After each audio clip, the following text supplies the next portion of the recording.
Did you know? Rick and Morty is based on a short animation that spoofed Back to the Future. The short was made by Rick and Morty's co-creator Justin Roiland before he was contacted by co-creator Dan Harmon. The short featured a day in the life of two characters who were intentional ripoffs of Doc Brown and Marty McFly from Back to the Future. The skit was originally designed as a jab at big companies who sent out cease and desist letters.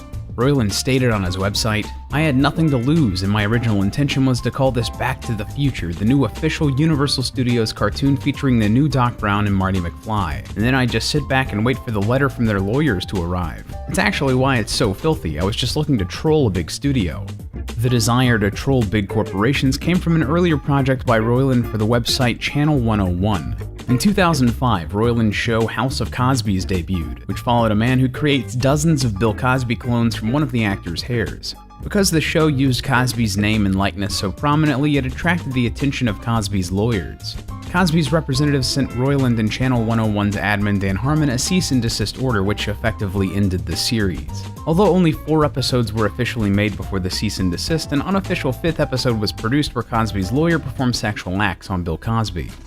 The 4th episode of the Cosby's miniseries shows a cable box that can receive transmissions from anywhere in the universe. This idea was adapted into the interdimensional cable box first seen in the Rick and Morty episode Rick Steam Minutes. A few years after the events of House of Cosby's, Dan Harmon and Justin Roiland collaborated on another, shorter-lived series called Acceptable TV. Specifically, they made a comedy sketch series called Mr. Sprinkles, which ran as one of several sketches in each episode. The show was littered with Roiland and Harmon's offbeat sense of humor, and even includes 2 voices which sound strangely similar to Rick and Morty. You know what she said to me? Oh, Reggie, what'd she say, man? I'll tell you what she said. Unfortunately, Acceptable TV only ran for 1 season. Interestingly, the name Rick Sanchez was used in Acceptable TV long before Rick and Morty. The duo went their separate ways soon after. Harmon would go on to create the highly popular sitcom Community and prioritized his work on the show for several seasons. Several years later, Roiland was contacted by Harmon, who had been asked to create something for Adult Swim. Roiland showed Harmon the pilot and he loved it. Later, after reworking the concept and changing some obviously infringing character names, the idea became the show we know today.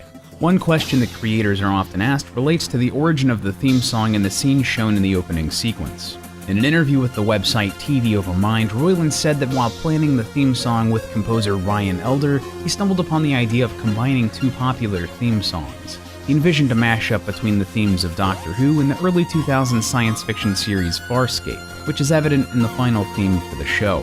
This song, however, wasn't originally made for Rick and Morty. It was made for another pilot Roiland had produced in 2012 called Dog World. The pilot had humans transported to another dimension where dogs ruled the world and kept humans as their pets, similar to the premise of the Rick and Morty episode Lawnmower Dog. As for the clips that played during the opening sequence, Roiland revealed that all of the scenes were real things which could appear at some point in an episode. He later clarified that this didn't necessarily mean that those episodes would appear soon, and that some of them could take much longer than others to appear. The show's voice recording also has several interesting tidbits. Rick's habit of breaking up lines and words with burps is one of his most notable character traits. In an interview with the Pointless podcast, Roiland stated that these burp takes are usually the last lines recorded while making an episode. Roiland usually drinks light beer and water to summon these belches, and waits for the right time to speak his lines. Because of this sit and wait approach, recording can be a lengthy process, and instead of recording short clips, the entire session is recorded to make sure they capture the right moment. Interestingly, the lighthouse chief in the episode Look Who's Purging Now was originally voiced by Dan Harmon. During a late-night meeting, Roiland convinced Harmon to record some jokes he was riffing in the character's voice. The results of the recording were, as Roiland put it, just gold. However, the track was too long to use in the scene. Roiland lamented the idea of cutting 4 minutes out of the recording and asked writer Ryan Ridley to do another, faster recording that would fit the scene. The character Mr. Jellybean, who appears in the episode Me Seeks and Destroy, bears a striking resemblance to another animated creation by Roiland. Crumply Crumplestein is the main character of a short named Unbelievable Tales, and aside from his physical appearance, he shares a strange inferred hobby with Mr. Jellybean: criminal activity involving children. Regarding the extremely dark nature of the animation, Roiland commented, "At this point in time, all I wanted to do was listen to an audience freak out. So I took this great idea about a creepy kid show host who was kidnapping kids and just went balls out." In another experiment with the audience, Adult Swim began uploading scenes from the then unreleased episode Ricksty Minutes to Instagram. The catch was that each scene was only 15 seconds long, the maximum allowed by the website at the time. The episode consisted of 109 of these 15-second scenes, and the clips were uploaded in reverse order, meaning viewers had to wait for the complete set to be uploaded before they could view the episode from start to finish. Despite these downsides, the episode was uploaded in its entirety by early Friday, and especially enthusiastic fans didn't have to wait until the following Monday to get their fix. There was another promotion of sorts in the works, but this one didn't see the light of day. At one point in time, Roiland was contracted to do several commercials for the fast food chain Subway. These commercials mostly revolved around the idea of Morty excitedly claiming that he was the new Jared, and several recordings of the commercials were in the works. However, in the months running up to the commercial's release, Subway cut ties with spokesman Jared Fogle due to his arrest. Their focus on Fogle resulted in the commercials being discontinued. According to Roiland, they were split up into 8 different flash drives, half of which have since been lost. Although they avoided this controversy, the show's creators aren't ones to shy away from reality. According to Dan Harmon, the uncertain nature of Beth and Jerry's relationship is an attempt at portraying a more realistic marriage. Harmon commented on the couple, saying, "Jerry and Beth's dysfunctional relationship is based on the idea that when we watch media, the focus on marriage is always whether or not it's going to work, and we tell stories that either resolve or don't.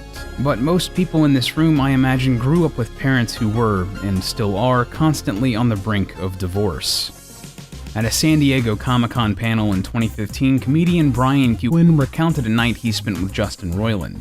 Quinn and Roiland decided to go to a strip club in New York City and have some fun, but Roiland didn't bring any money. To coerce the strippers into giving him a free dance, Roiland began talking in the voices of Rick and Morty, hoping the girls would recognize them from the show. And surprisingly, the plan worked. According to Quinn, it was just like being at a strip club with Rick and Morty, which is as amazing as it sounds and is the most genius thing I've ever seen inside or outside of an adult establishment. Because he didn't bring any money, he found girls who were fans of the show and he tipped them in sketches of Rick and Morty. Roiland added really shitty, drunken off-model drawings of Rick and Morty. If you want more cartoon facts, check out the Did You Know Movies video on SpongeBob SquarePants. And if you liked this video, consider giving it a like and subscribing to the channel. And hi, my name's Lee, I'm a human speaky box. I do case studies, video essays, and retrospectives over on Arcadia. You should go check it out.